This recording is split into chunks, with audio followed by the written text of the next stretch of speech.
Okay, so good afternoon. Today we're going to continue with our public pre-K technical assistance series. This is really meant to help anybody in the public school space or any partners who are working with a public school administrative unit to implement a high quality public pre-K classroom. Members of our team that are working to make the content for this series is Leanne Larson, she's our early learning team director. Myself, I'm Nicole Medor, I'm the early childhood specialist. Marcy Wickham is here as well, and she's our public pre-K consultant. Nina Cunningham is unable to join us this afternoon, but she's our Head Start State Collaboration Director, as well as Jane Kersling, who's here today. She's our pre-K grant coordinator. And we'll try to make today's content as applicable as possible. We have a resource document available at the bit.ly link here.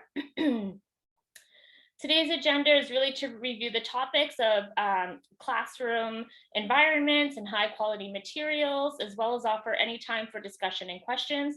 Like I said, interrupt me at any time if something comes up for you.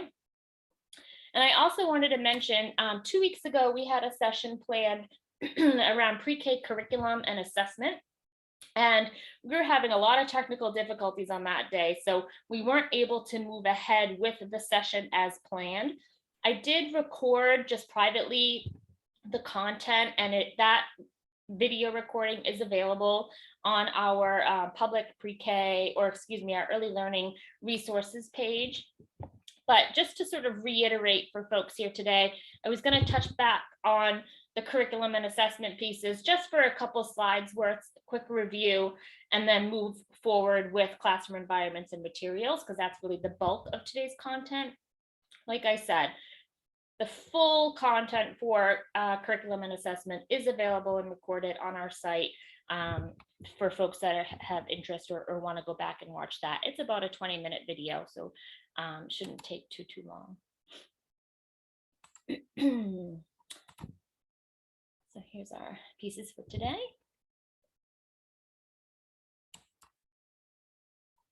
So really briefly, curriculum expectations. So chapter 124, specifically section 4 in that document, is really what guides public schools in their decision making around the curriculum that they choose for their public pre-K classrooms. In that section, it highlights that the SAU should inform parents and students of the curriculum, the instructional expectations, and the assessment system.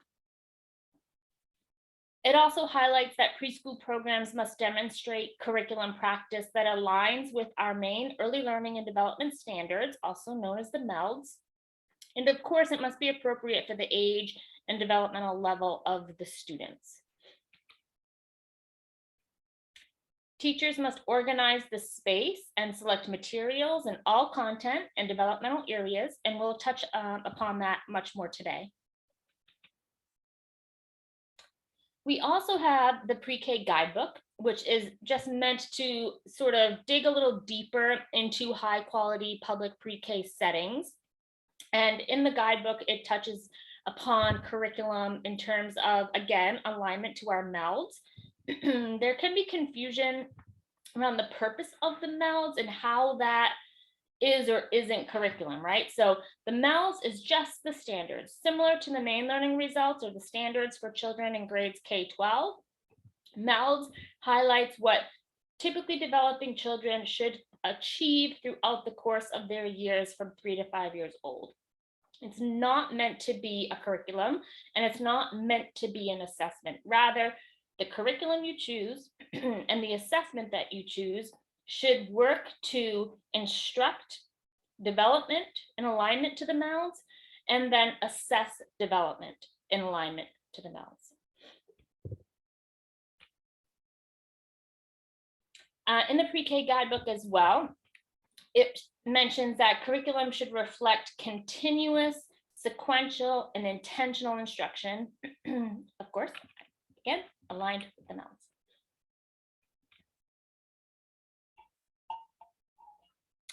So when it comes down to making decisions around which curriculum a school should choose. There's lots of options out there. Our guidance states that whatever curriculum you decide to move forward with must be evidence-based. The US Department of Education has recently defined evidence-based as this. It's an activity, a strategy, or an intervention that, one, demonstrates a statistically significant effect on improving student outcomes or other relevant outcomes based on at least one of these following criteria. I'll leave that there just a moment.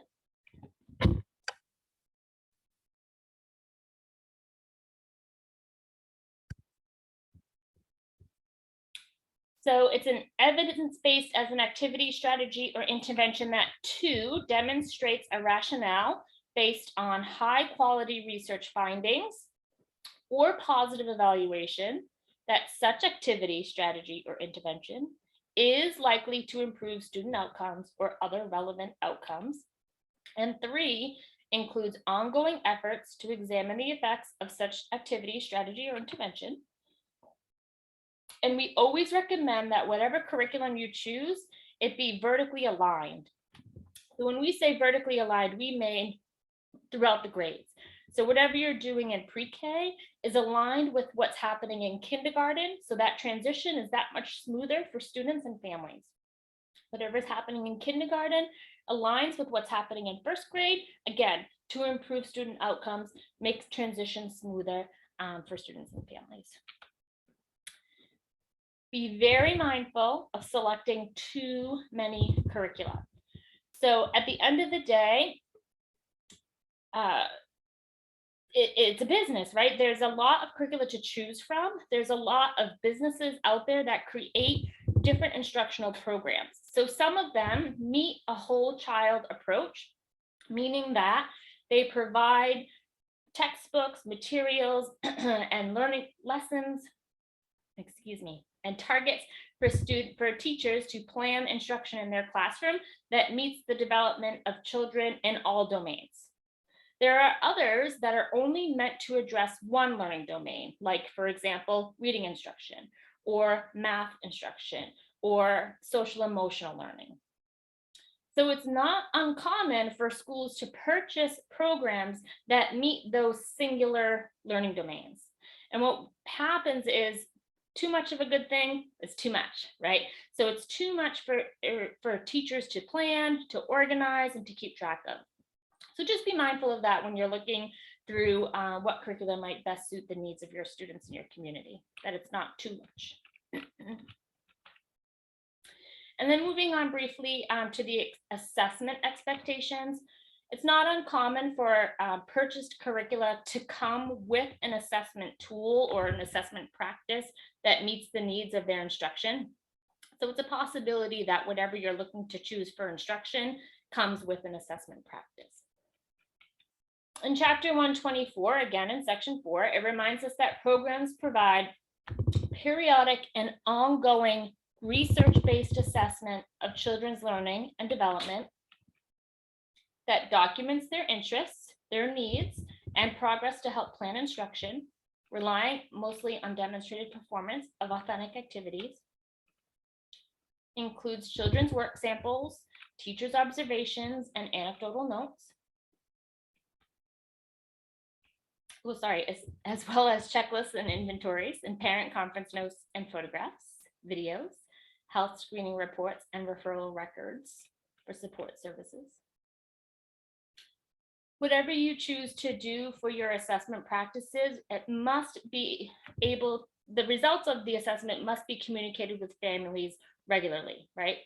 We want to ensure that connection between home and school, including providing interpreters and translators as needed.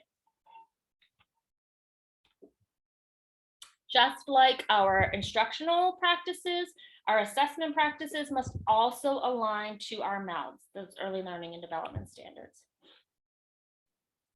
Of course, assessment must inform curriculum and instruction, and it must be informed by family culture, experiences, children's abilities and disabilities, and home language. An assessment should be used in a setting familiar to the children. So there is definitely a time and a place to assess children one-on-one. Typically at the end of a unit of instruction, there might be a summative assessment that needs to happen to assess where children are at the end of instruction. However, day to day, throughout interactions with your students, we should be assessing their abilities all the time, right within the classroom, right among their peers. They don't even know they're being assessed. So it's in a setting that's familiar to them. If and when a one-on-one assessment is needed, then we strive to perform that assessment in a space that children are familiar with. So in the classroom, maybe right outside the classroom, maybe in the library, or a setting inside the school that children have been to and are comfortable in. An assessment should inform activities to support planning for individual children.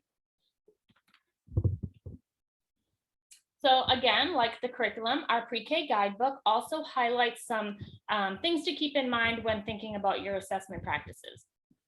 So your programs are required to utilize a research-based assessment tool. Your child assessments should inform teaching staff of the growth of child over time. Quality assessment tools and practices include child observation, work samples, anecdotal notes. So right from chapter 124 into the pre-K guidebook, it's very similar.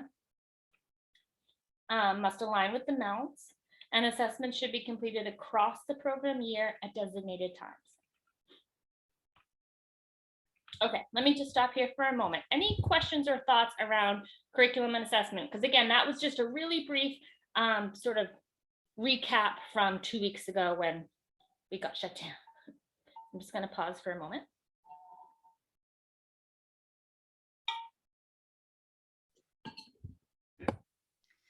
Nicole, I would also just offer that if folks are looking for some examples of high quality curricula or assessments that, as you mentioned earlier on our website, there are some links, including for curricula, a link to the site where our Head Start programs across the country have their reviewed programs. And that's helpful to know about in the world of pre-K, because in Head Start programs, they are required to select programs that have a very strong evidence base to them and have been reviewed through a very thorough process.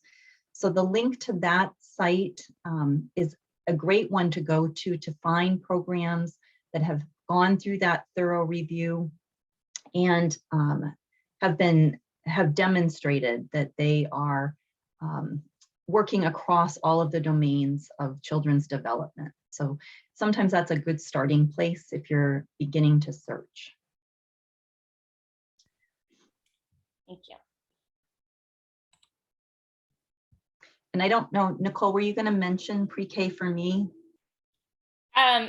Not specifically today, but that certainly is an additional resource for schools to consider. Did you want to mention anything specific around that? I don't want to. Just that is an open source public pre-K curricula that our department has worked to develop and enhance. And the curriculum itself you can access from our website, and that comes at no cost. Obviously, you would have to purchase the materials that support the curriculum, and there is a material list. That was also reviewed by the same organization that reviews for Head Start and is listed as one of their programs that's approved for use. So that gives us a lot of comfort to know that what we've created and worked to develop is something that can not only be used by our schools here in Maine, but also schools across the country. Thank you. And there is a link on the resource document that I saw. Thank you, Marcy, for putting the link to that in the chat room today. In that resource document, there is a link to the curriculum consumer report, where that's the document where you can sort of look at and sort of compare curricula and across a variety of different filters.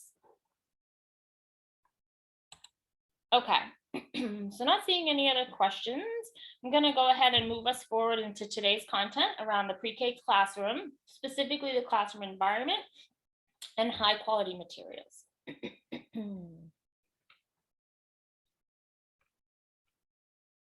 So one thing that Marcy and I love to work with teachers around is troubleshooting and problem solving in their classroom space.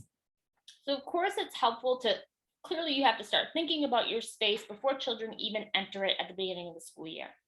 However, as children get comfortable coming to school and making that transition from home or from daycare into your classroom setting, there could be times where something's not working, whether it's the setup of the classroom space or a specific material or storage, what have you.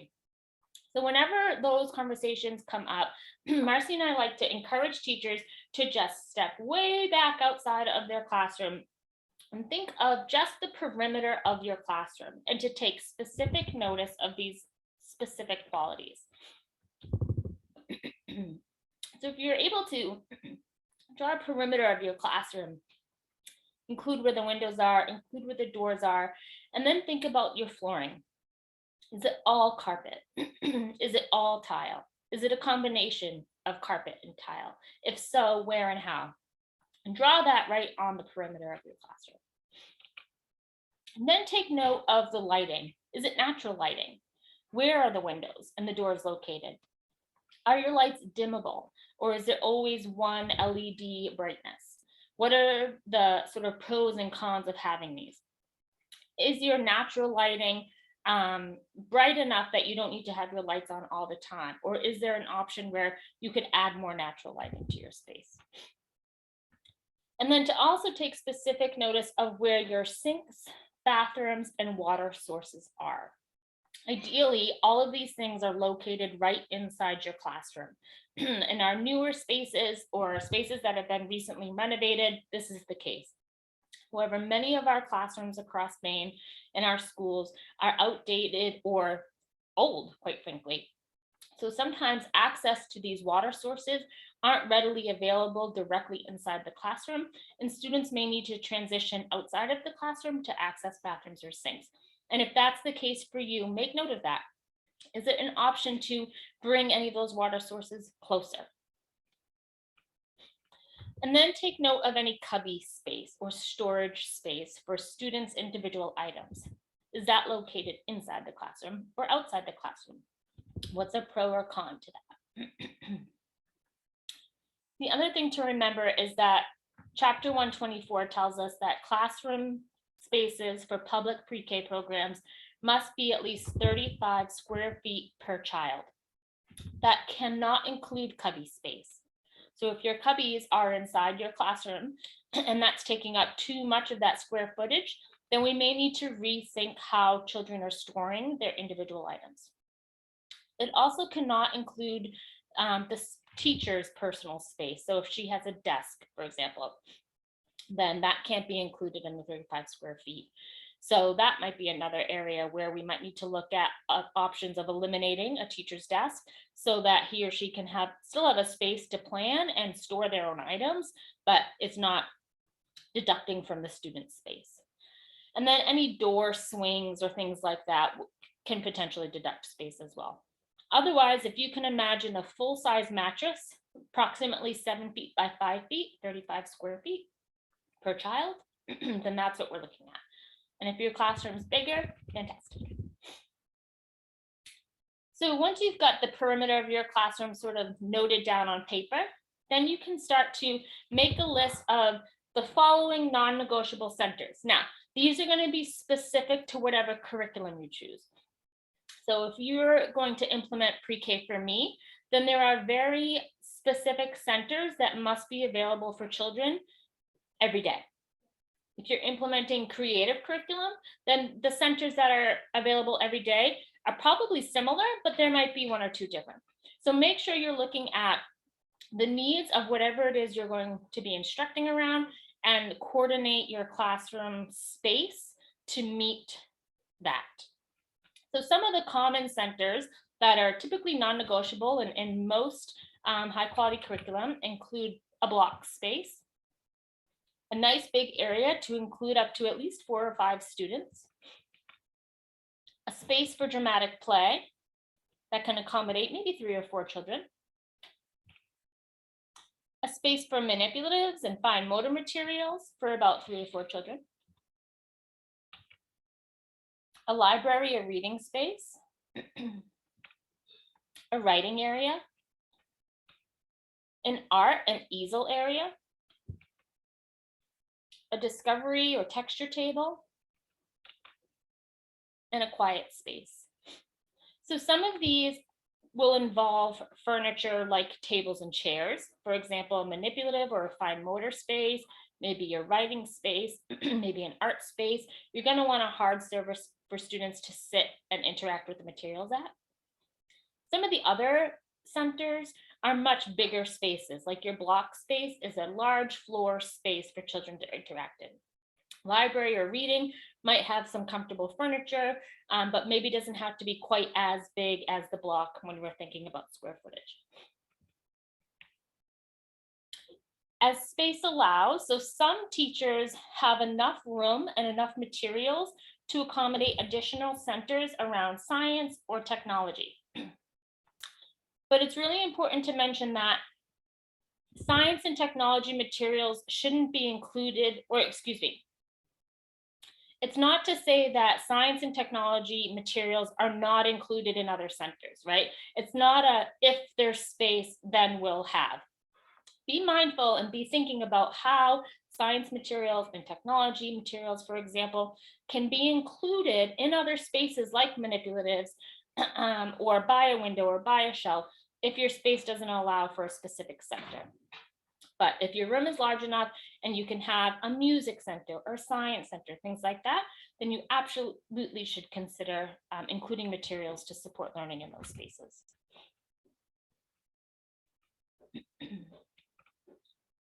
So now considering spaces, once we have a better idea of what our classroom looks like from a sort of a bird's eye view and what centers we need to be mindful of including, then we can start to think about some other areas. So we're going to want to think about centers and consider additional spaces for personal space, both the teachers and the students' belongings.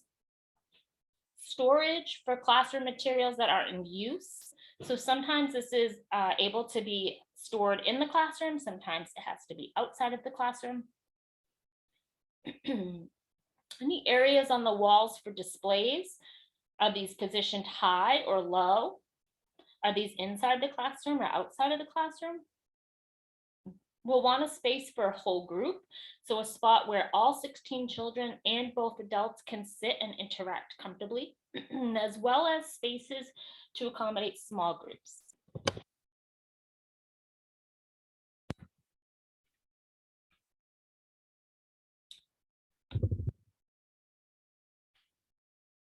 So furniture and materials. We've started big, empty space, moved into what we need for centers, and then from there we'll trickle down to be even more specific to think about what we need for specific materials around furniture and manipulatives for students to interact with. So we'll want to make sure there's tables for students to use for meals, for small group, and for tabletop activities. Those don't have to be separate. What I mean is it doesn't have to be this table is for meals, this table is for small group, and this table is for tabletop activities. You might have one table that serves the purpose of all those things, right? So during mealtime, students sit here for their meals, clean up and move on. During small group, we sit here for small group instruction. Clean up, move on. During centers and free play, that's when we use this table for tabletop activities. So make sure we have enough space to accommodate that. Shelving is a really great way of course, to store and display items, but removable shelves are a great way to delineate space within a classroom. So we'll want to make sure that whatever shelving we have is available and accessible by the students. If you have something on the shelf that you don't want students to access, then we'll want to make sure that those items are covered up and displayed in a way that discourages children from accessing them. We'll want to make sure we have some type of a drying rack. Teachers get really creative in their drying racks. Sometimes certainly you can purchase one. Other times teachers will hang rope or have clothespins or what have you. We'll want to make sure there's an easel, whether it's a 2-sided easel, a 3-sided, a 4-sided, I've seen them all. The kitchen and dramatic play set will be accessed a lot throughout the school year. Sometimes it's set up as a kitchen. Sometimes it might be set up as a grocery store. Sometimes it might be set up as a post office. But the materials within the dramatic play should encourage play in whatever theme we're working on. Some classrooms are large enough to have a kitchen play set up all year long and also offer a separate dramatic play space for those themed sets, for the post office, for the flower shops, for the ice cream shops. You don't have to have both. Certainly the kitchen space can be switched out as needed. Make sure there's space for a texture and a discovery table. So those are typically the buckets filled with water, sand, rice, you name it, changes throughout the year. And a space, like I said, for the whole group, but a spot where you can display a message or an easel for the teacher as well. And the easel there could also be the easel for the art center if needed. So once we have those lists made, we can start to categorize our centers. So we can start to think about, okay, so if I need blocks, if I need dramatic play and minutes and library and writing, etc., how do those sort into categories? Which ones of these might be a quiet category, a noisy category, a dirty, messy, or wet category, or maybe other? So if we're thinking about a block center that's accommodating 4 or 5 students, and they're on the floor, they're manipulating with the large blocks, things are tipping, conversations are being had, props are being added, it's likely that a block center is going to be a noisy center. So you would go ahead and put blocks under noisy. Likewise, dramatic play center, again, students are role playing, working with manipulatives within the dramatic play, whether that's pretend utensils, plates, whether they're caring for babies. There's likely to be lots of action and noise in a dramatic play center, so that's likely going to be under noisy as well.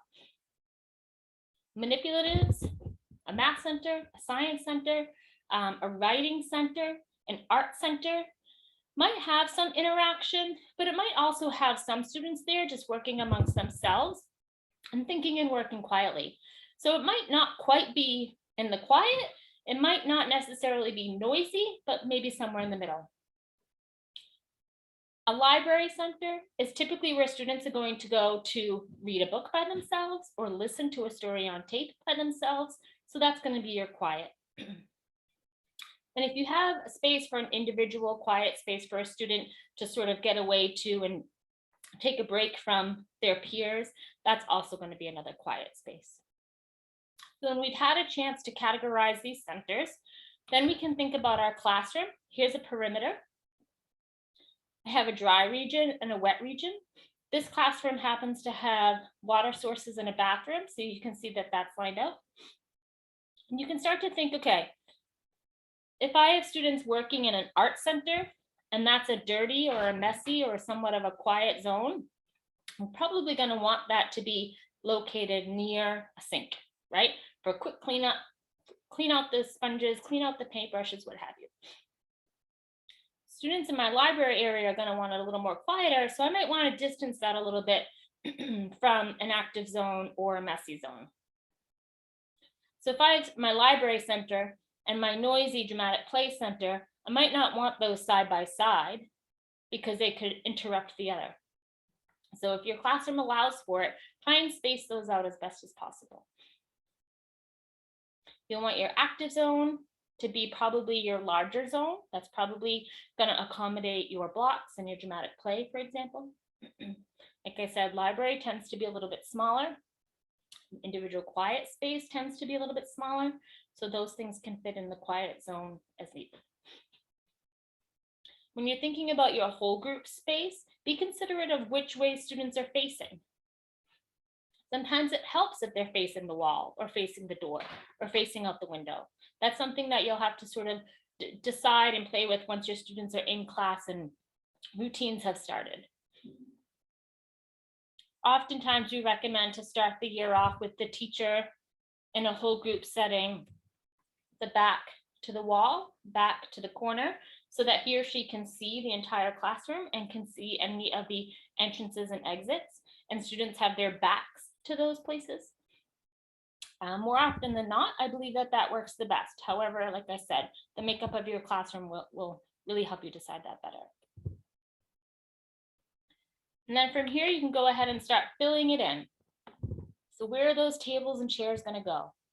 Where are those shelvings and easels and library couches going to go? So start to fill it in on paper and be mindful of your sort of walking paths and the tracks that students are going to take once they're there.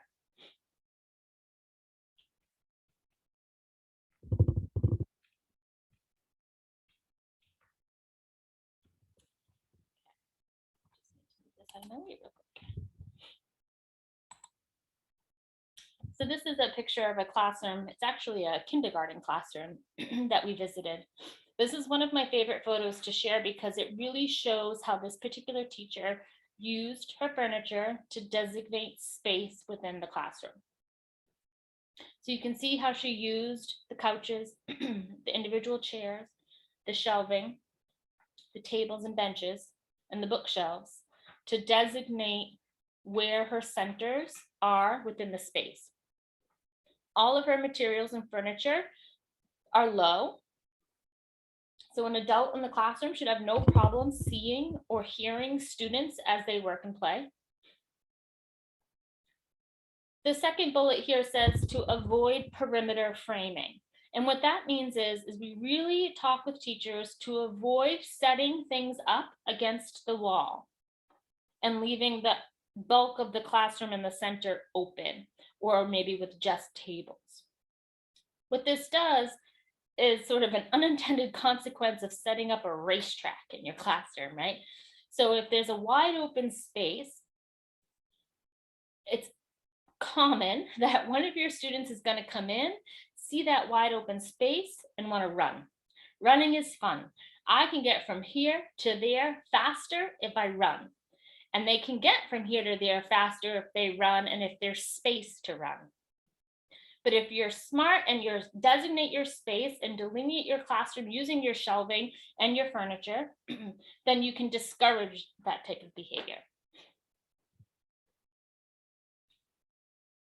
There's a lot of other things that we can chat about in this picture, but I have it coming up in a couple slides. So I'm going to just go ahead and move us along.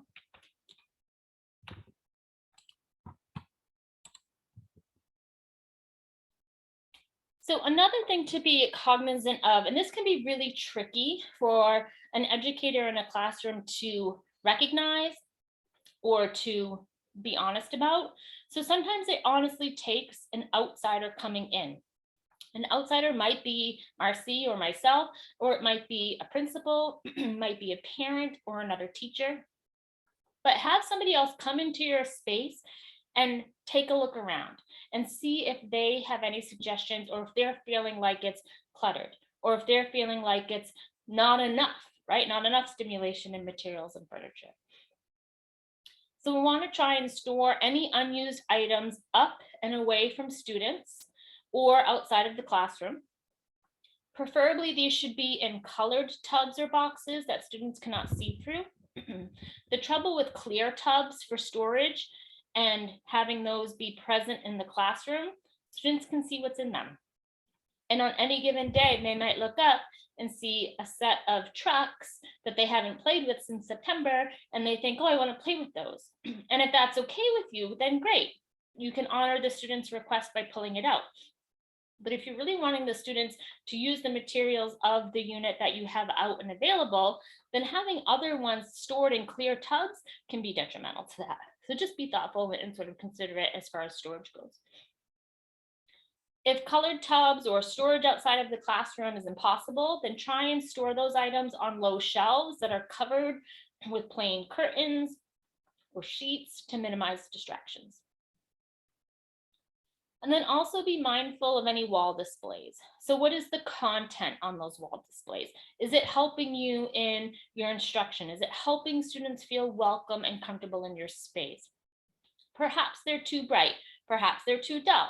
Are they student created, right? Is it honoring the creations of the students in your classroom? Are they swapped out and changed? Another common one is alphabet posters. It's not uncommon for teachers to get a set of alphabet posters with their instructional program and post them up above the whiteboard along the wall. That could be really high for students to access. If you're in a whole group setting and students are sitting on their bottoms listening to you as you instruct, and you're asking them to address the alphabet, for example, it might be too high for them to see and to get a good view of. So be thoughtful as far as placement. Sometimes those alphabet posters too can be really cartoony. And what I mean by that is the letters aren't clearly printed in a bold letter. Sometimes the letters are created out of a cartoon shape of something that begins with that letter. Like the letter A has an apple shape into it or something like that. And that can be confusing for students as well. So be mindful of how the letters appear.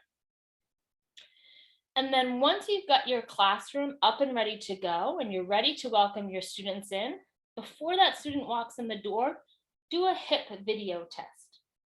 So this is when the teacher starts outside of the classroom and they have their phone or their iPad and you click it to video and just hold it down low around your hip or your mid-waist, wherever you think your 4-year-old students are going to come to, and just walk into your classroom and walk around your classroom, recording on video as you go. To make sure you go in and out of centers, walk in and out of to the water sources, to the windows, walk in and out to the cubbies, whatever path a student might take. And then go ahead and watch the video and see how it looks from a 4-year-old's height point of view. And then you can really be considerate of those posters, the alphabets, or whatever other content you might have displayed, or whatever materials or storage spaces you have available, and get a better view, a better idea of how students might access that once they're in your space.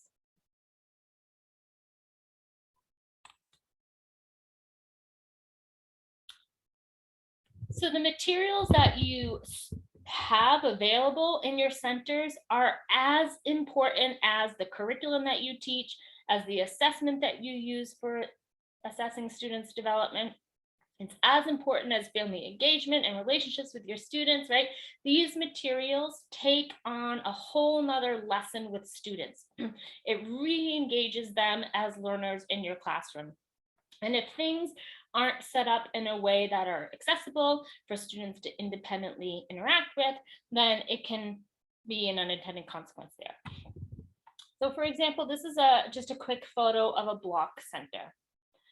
So we highly encourage that classrooms get the wooden unit blocks. They're really durable. They last years and years and years. They don't splinter or damage over time. And students learn really quickly how to care for them. They learn quickly how to access them and how to clean them up. We always encourage that they're organized on an open shelves by shape. Many teachers do what this photo has here and sort of trace the shape on paper and then tape it down on the shelf. So then students know even better where a particular unit block belongs. And these are often introduced over time. So for example, in September, when the school year is getting started, you might only have a few blocks out. So if you're allowing 4 students to access the block center, then you might only have, I don't know, 10 or 12 blocks available per student until the classroom gets used to the rules and expectations in the block center. And then over time, that block center can grow in the number of blocks available, right? So by the end of the school year, you might have every single unit block out because your kids are well versed in the expectations of that space. Typically in the block center, depending on what curriculum you're using, props will be introduced over time. So you can see here that this shelf has street signs. It also has books around cities and construction. So if I had to guess, that would be the topic of study in this particular classroom at this time. Throughout the school year, depending on the topic of study, these props might change. So that's what I was saying earlier about your storage and how important it is to store things out of the way so that they aren't a distraction for students learning.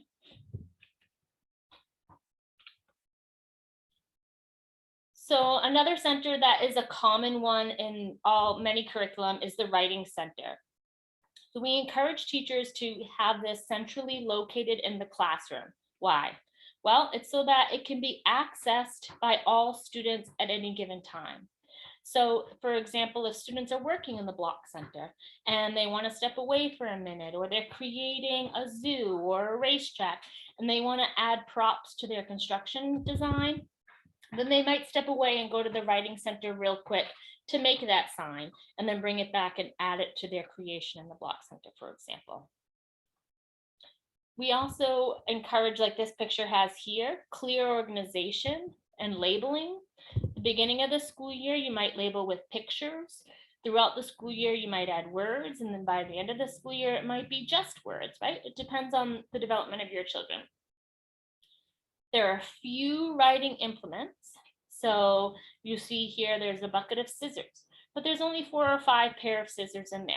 Not every single pair of scissors that the classroom owns. There's a bucket of pencils. There's a bucket of some fun coloring crayons, some colored pencils, some markers, but it's not every crayon. It's not every marker. Starting out the school year and keeping your spaces clean and organized is a great way to have materials last and for students, again, to learn how to properly take care of the items. You're likely always going to have some type of paper or whiteboard available. You might also add stamps, maybe Post-it notes, maybe clipboards or chalkboards, some glue sticks. Those types of things will come out as your curriculum continues and as students' interests engage. And some writing assistants such as textbooks, dictionaries, key cards holding specific words or common words that students are trying to write, including each other's names, are other great additions for the writing center. I have been in classrooms that don't have enough space or shelving to accommodate something like this. So what I've seen teachers do is have buckets that have like multiple holding areas for different things. So it's like one bucket with a handle that might have a spot for crayons and a spot for paper and a spot for scissors and a spot for glue. And during centers, that will be placed on the table for students to access instead of it being a center that's available at all times. It's another accommodation that might be needed depending on your space. So some considerations just to be mindful of. Delineate space throughout the classroom for specific centers and specific materials. Be thoughtful about having a teacher's desk. Is it necessary? Is there another space that the teacher can accommodate for planning or writing or what have you? Be cognizant of inclusive classrooms and inviting spaces. So it's a possibility that students in your classroom might have adaptive materials. Student might have a wheelchair or a walker, for example, or have an additional adult for whatever purposes. So be cognizant of the space and the materials that you may need to have included. And the atmosphere itself, is it too bright and clinical? Does it feel cold? What message does it send to visitors? Again, this is another great time to have somebody from outside your classroom come in, maybe a spouse or a best friend, say, how do you feel when you walk in this space? Can you see and hear your students in all centers at all times, or is something in the way of that? And then, is your classroom space meant for young children, or does it look like a space for adults? So we want children to know that this space belongs to them. These materials belong to them. So we want to make sure that we're modeling and encouraging how to take care of that, how to access those things, and how to share it amongst ourselves. So your environment can really help you do that in the way that you organized it and set it up. If it looks like it's a space for adults to come and meet, for adults to come and be together, then children might not feel as comfortable or invited in the space.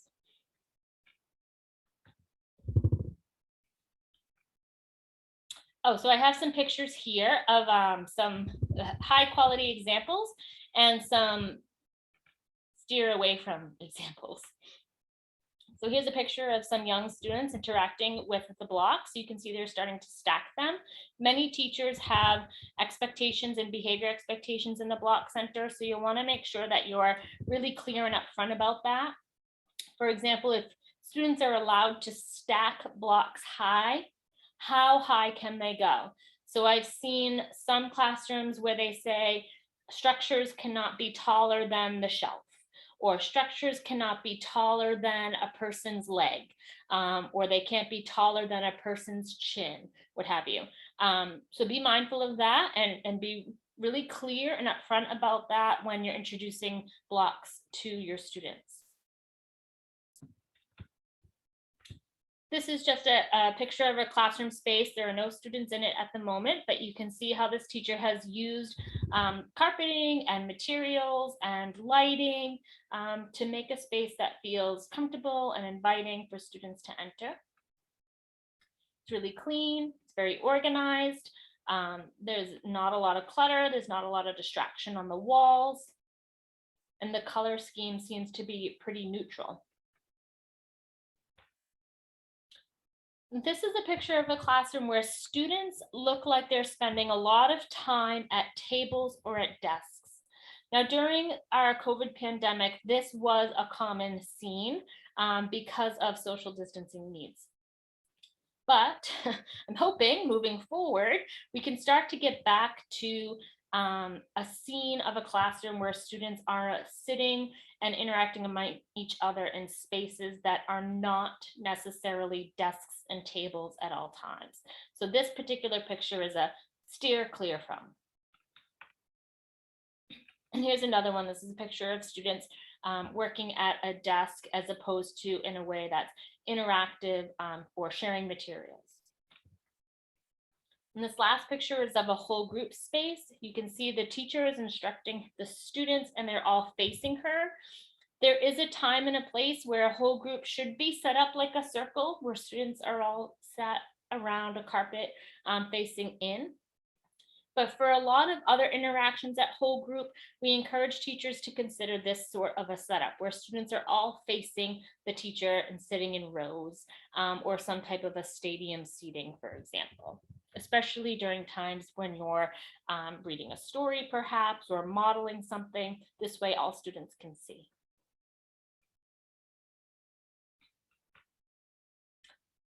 Okay. So I just did a lot of talking. I made it through without having too much trouble with my voice. I'd love to take a few minutes to answer any questions or thoughts that you might have. And I will too just add that classroom environments are ever changing. So what we have in mind for a setup or a layout before students come, and then once they enter, it can change, or the needs of that space could change. Marcy and I and our members of our early learning team are always happy and willing to chat about that or to come and observe and see what might be causing a specific behavior and what might be causing a lack of a specific behavior you're looking for, interaction you're looking for. And we're always happy to sort of be thought partners as you are considering your classroom space and materials. But what specific questions or thoughts come to mind for folks here? Any?